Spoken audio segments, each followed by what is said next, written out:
नमस्कार साथियों, एक बार फिर से हाजिर हूँ मैं आपका पसंदीदा कार्यक्रम ज्ञान की पाठशाला लेकर। और जैसा कि हमने अपने पिछले एपिसोड में जाना कि पांचों तत्वों से जो भी परेशानी हमें हो रही है, जो डिसबैलेंस हो गया है, डिस्ट्रैक्शन हो गया है, उससे कैसे पार निकला जा सकता है। और बहुत ही सहज हमें मुकेश भाई जी ने समझाया। और हमेशा की तरह आज भी हमारे साथ यहाँ मौजूद हैं अयोध्या से बीके मुकेश भाई जी, आपका एक बार फिर से पुनः बहुत बहुत स्वागत है। ओम शांति। ओम शांति भाई जी, आज मैं एक और नए प्रश्न के साथ आपके सामने उपस्थित हूँ। और मेरा आज का एक नया प्रश्न ये है कि आपने पिछले एपिसोड में कुछ 4 शब्दों का प्रयोग किया था, तन, मन, धन और संबंध जी। इन चारों शब्दों को जरा स्पष्ट रूप से हमें बताइए कि इनका क्या महत्व है हमारे जीवन में। एक सफल जीवन, एक सुखद जीवन, शांतमय जीवन के लिए ये चारों मनुष्य के जीवन में आवश्यक है। इन चारों का बैलेंस होना बहुत आवश्यक है। एक ज़्यादा है, एक कम है, तो भी सुख शांति से जीवन चल नहीं सकता। बैलेंस के बारे में ही बात हो रही थी पिछली बार भी। जी बिल्कुल। तो ये है तन, मन, धन और संबंध। अगर गौर करते हैं हम लोग तो इन चारों को ही सेट करने में धरती का प्रत्येक मनुष्य लगा है। मन उसमें एक ऐसी चीज़ है जिस पर सुधार के लिए जो है मुझे लगता है कि बहुत ही ना के बराबर ध्यान दिया जा रहा है। ज़्यादातर धन, प्रथम नंबर पर धन पर जोर है लोगों का। धन आए, धन को कमाने के लिए तन पर भी ज़्यादा ध्यान नहीं दिया जा रहा है। और मन तो दूर की बात हो गई, उसके लिए तो पहले कह दिया मन तो घोड़े के समान है, वो तो रुकता ही नहीं है, चला ही जा रहा है। जी। और संबंध की बात क्या है, स्वार्थ पर डिपेंड हो गया है। संबंध भी निभाया जा रहा है तो स्वार्थ से। ये क्या है, ये विकृतियाँ है। ये सारी चीज़ें विकृत पूर्ण से यूज किया जा रहा है तो निश्चित है इसमें सुख कहाँ मिलेगा। बिल्कुल। संबंधों में प्रेम नहीं है। महाभारत में आता है चैप्टर कि कृष्ण ने भोजन विदुर के घर खाया, साग। दुर्योधन के पास अपार संपत्ति, राजा, लेकिन वह नहीं खाया क्योंकि मिठास नहीं था। जो भावनाएं होनी चाहिए उसके पास नहीं था उनके प्रति।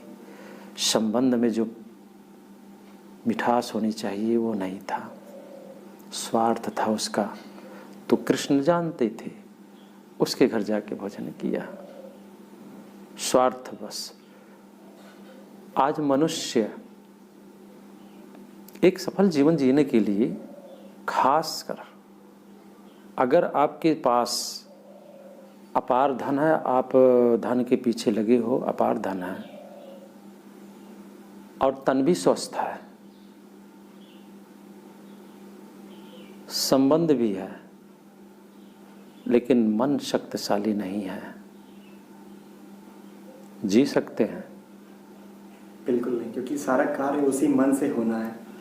मन डिप्रेसित है, मन टेंशन वाला है, मन नकारात्मक वाला है, मन स्वतंत्र है, पकड़ में नहीं, कहाँ कहाँ भाग रहा है। मन का कमज़ोर होना यानी आत्मबल का कमज़ोर होना। मनोबल से विहीन मनुष्य जिंदा लाश के समान होता है। मनोबल की कमी की वजह से ही मनुष्य का पूरा घर कारोबार भी टूट जाता है आगे चल के। आपके पास धन है लेकिन मनोबल नहीं है तो ये धन आपका ज़्यादा नहीं चल सकता, ख़त्म हो जाएगा। सुख शांति से नहीं रह सकते।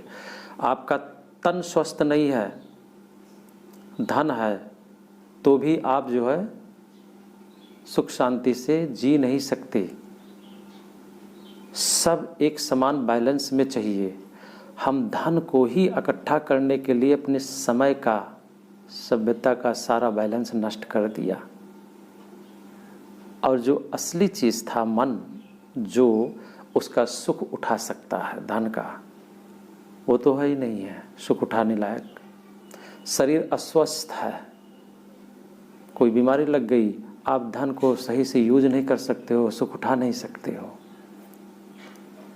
अब मान लो आपके पास धन भी नहीं है, तन स्वस्थ नहीं है, लेकिन आपके पास मनोबल है कि आप सुख शांति से जी सकते हैं, जी सकते हैं। क्योंकि मन अगर शक्तिशाली है तो एक शक्तिशाली मन धन का भी आवाहन कर सकती है, आएगा, आपके कारोबार भी चल सकते हैं, आप चला लेंगे। आपके शक्तिशाली मन, बुद्धि, ये दोनों आपके साथ है ना, ये तो चमत्कारिक शक्ति है। सब कुछ अपने कदमों में आप डाल सकते हैं।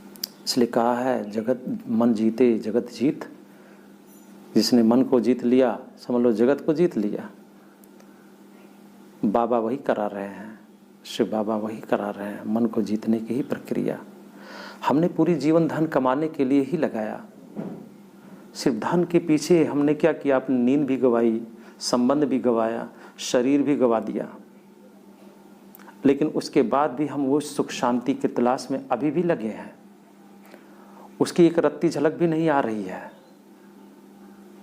क्योंकि हमने सारी संस्कृति और सभ्यता को गंवाकर सिर्फ धन इकट्ठा करने के लिए लग गए हैं, शरीर गंवाकर जी।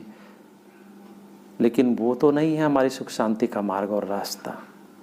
वो और अशांति भर रहा है हमारे जीवन में अशांति। ये सब अनुभवी हैं, इस पर ज़्यादा बोलने की जरूरत नहीं, ये सभी जान रहे हैं।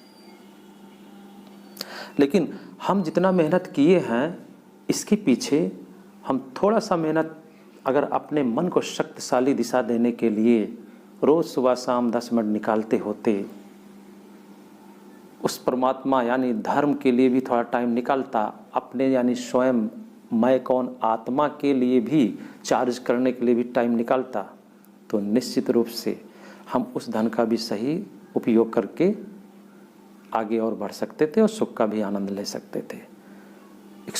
एक सकारात्मक माइंड का मतलब है जो है मन की शक्ति से भरपूर। पहले दिन चैप्टर पे बात हुई थी इस पर। तो एक गृहस्थ को सुख शांति घर परिवार बनाने के लिए मन पर हमने कितना फोकस किया। मन को शक्तिशाली बनाने के लिए भी मैं कभी टाइम निकालता हूँ या सिर्फ मन को दौड़ा रहा हूँ, रात दिन मेहनत करा रहा हूँ। आजकल तो लोग यही कर रहे हैं। तो मन तो डिस्टर्ब होगा ना, उसको भी तो कुछ खुराक चाहिए। शरीर का खुराक के लिए तो हम बहुत ध्यान देते हैं, लेकिन मन जो कार्य कर रहा है, आत्मा मन बुद्धि सहित बैठकर उसको चार्ज करने के लिए, शक्तिशाली बनाने के लिए मैं क्या कर रहा हूँ, वो तो कमज़ोर है। और उसकी कमजोरी का कारण डिप्रेशन, टेंशन, अनिद्रा, चिड़चिड़ापन, क्रोध ये दर्शाता है कि बहुत वीक हो गया है। गाड़ी तो दौड़ती जा रही है, हम बैठे सफ़र तो कर रहे हैं, लेकिन गाड़ी का तो हम ख्याल कर रहे हैं, जो ड्राइवर चला रहा है उसका तो ख्याल नहीं कर रहे हैं ना। रात दिन हम गाड़ी से तो काम कर रहे हैं, लेकिन ड्राइवर का ख्याल तो नहीं किया कभी। यानी ये आत्मा जो अंदर बैठी है उसका तो हम ख्याल ही नहीं कर रहे हैं। उसको भी कुछ चाहिए ना आराम, तो उसके लिए क्या है, थोड़ी देर के लिए कारोबार को बंद करके धर्मयुक्त उस परमात्मा की याद में बैठो, अपने से थोड़ा बातें करो, रियलाइज करो, अपने कर्मों को थोड़ा फोकस करो, मैं क्या राइट कर रहा हूँ। अपने लिए भी टाइम दो। अपने का मतलब है सेल्फ, अपने लिए आत्मा, मतलब एक तरह से भाई जी अपने आत्मिक स्वरूप में जी रियलाइज करना। तो हमारे गुण धर्म मेरे सामने आएंगे और मन बुद्धि की शक्ति भी बढ़ेगी। फिर हम जो कार्य दैनिक करते हैं उस कार्य को हम बहुत ही सुचारू रूप से, बहुत शांति रूप से हम उसको कर सकते हैं। अभी क्या है, जैसे आप दिन भर कार्य करो और थक कर घर आते हो तो चिड़चिड़ापन होता है ना। हाँ बिल्कुल,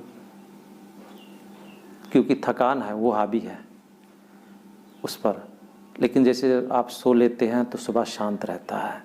तो मन को शांत करने के लिए ज्ञान और योग, मेडिटेशन, ये 2 रास्ते हैं।